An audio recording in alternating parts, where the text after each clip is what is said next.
Well, I didn't really have this question in mind, but I guess we can, just to give a bit more context to the people listening who may or may not know about prototype preservation and the type of stuff you do. Like, where does this stuff come from? How usually do you obtain it, if you don't mind sprinkling a bit of wisdom? There's multiple ways. We just talked about Stargate, which came through the developer themselves. They saw that, I am out there, I talk about these things, I'm not just going to leak everything that they give me. Yeah. So there's a certain trust factor that comes into play when it comes to developers. I know you've seen that too. So that's one of the best ways, because you actually get access to the people who made the game. They're willing to talk to you. Yeah. In this case, it came from the CEO. So that's right from the top. You don't have to worry about somebody coming along. And actually, there is another copy of the game floating out there from a different source. They've gotten takedown notices from MGM. Oh. MGM is very, very protective of the rights. So I think that the developer helped keep me out of trouble. Yeah, I hope. Well, that's really good, because like you said, that's always the best way to go about it. I mean, it's not always possible that you can do that, but that's always the best thing, when somebody comes forward to you, who's enthusiastic about preserving it as well, and wants to get the memories of their work and the material out there. I mean, for the developers, they will spend 3-4 years sometimes working on these games. Yeah. And then for them to be canceled at the last minute, all of a sudden they have a 4-year gap on their resume. Yeah. That they legally can't show anything. Yeah. So when somebody like me comes along and can do video, now they can say, "Hey, I worked on this. Hire me." Yeah. And that's their biggest benefit. Yeah. Because just as you were saying there, they can't, to give people a bit of context, you're saying they can't reference this stuff on their resumes legally a lot of the time because of non-disclosure agreements, etc. Right. Yeah. You don't know if they're working on Star Wars Battlefront or if they're working on SpongeBob. Yeah. There's a difference. There's quite a difference there. Exactly. So there's two other primary ways that these things show up.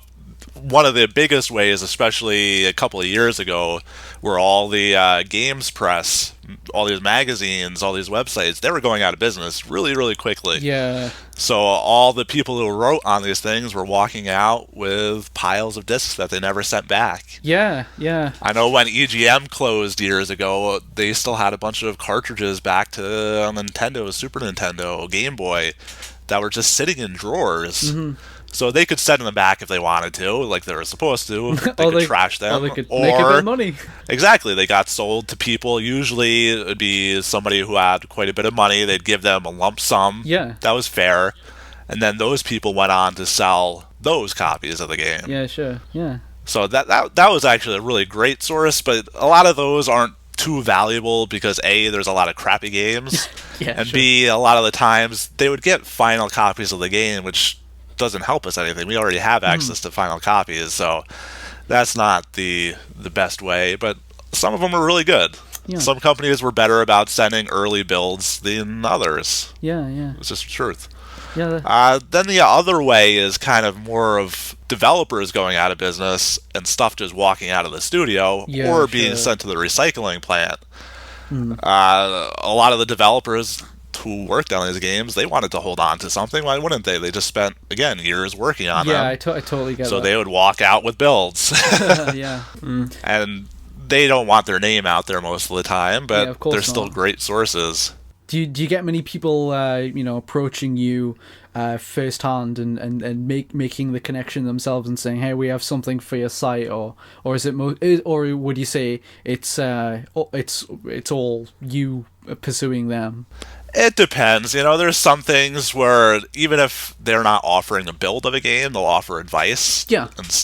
And data that goes with it. Like there's that Marvel fighting game. Oh, right. That goes by a number of games. That I've had developers contact me about that, telling me, "Hey, do this. Go buy the taxi with Hulk, and you can throw the taxi into the air." So that stuff's cool. Is that the?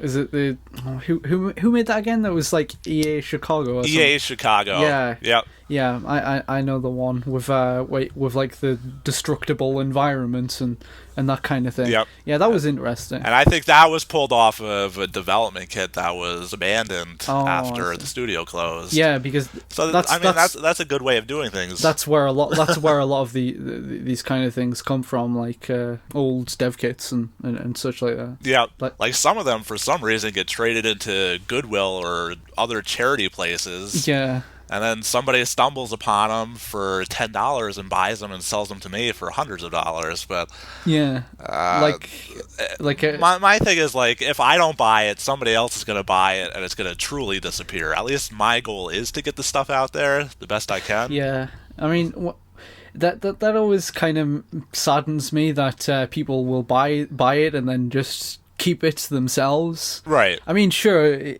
I mean, it's they're entitled to do that, but I mean, it strikes me as slightly selfish, to be honest, to be able to just to buy something as rare as that and then not share it with the world, and then I don't know what happens when they're gone, and then Exactly. It's not the sharing thing that bothers me too much, but there's stuff that the both of us still can't share, but the key is we back it up properly. Yeah, and sure. A lot of these people out there don't. I mean, they live on the kit. Some will just delete stuff not knowing what it is.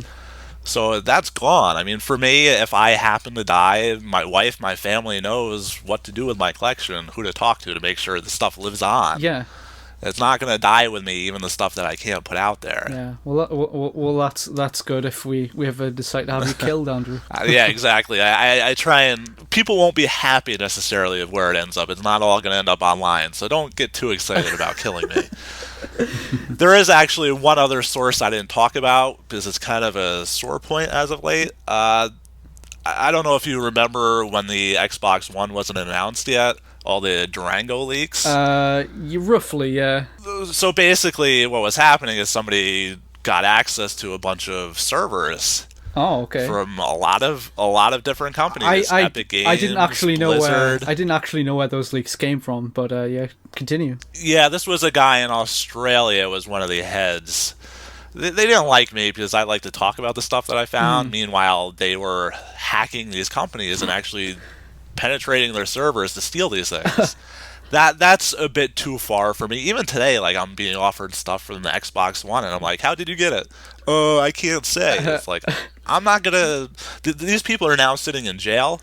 I am not gonna get involved with that. Have you ever known a situation like that go so south that they're in jail and you never hear from them again? There are the guy that was leaking the Xbox One stuff, I believe, is still in jail. Oh, Jesus. His kind of crew that they would share stuff with, which I could have been a part of, is this, but I chose not to. Is this publicly known information? It is. If you look up their names, I could tell you off there just because I don't want to throw too much crap about stuff I don't know about. I'm just checking. Yeah, I mean, this is all public record that these people were hacking servers. And this was stuff that was offered to me, and I said no because I couldn't trust the source. Yeah. And that's why I'm sitting here and not in jail. And were these people just nothing to do with Microsoft? They weren't affiliates at all. They were just random outsiders. They just felt that they deserved to have access to everything. Yeah. That it was their right to have access.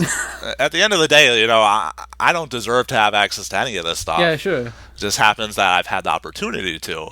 But they felt that they were owed that access, and it's a mess. Yeah.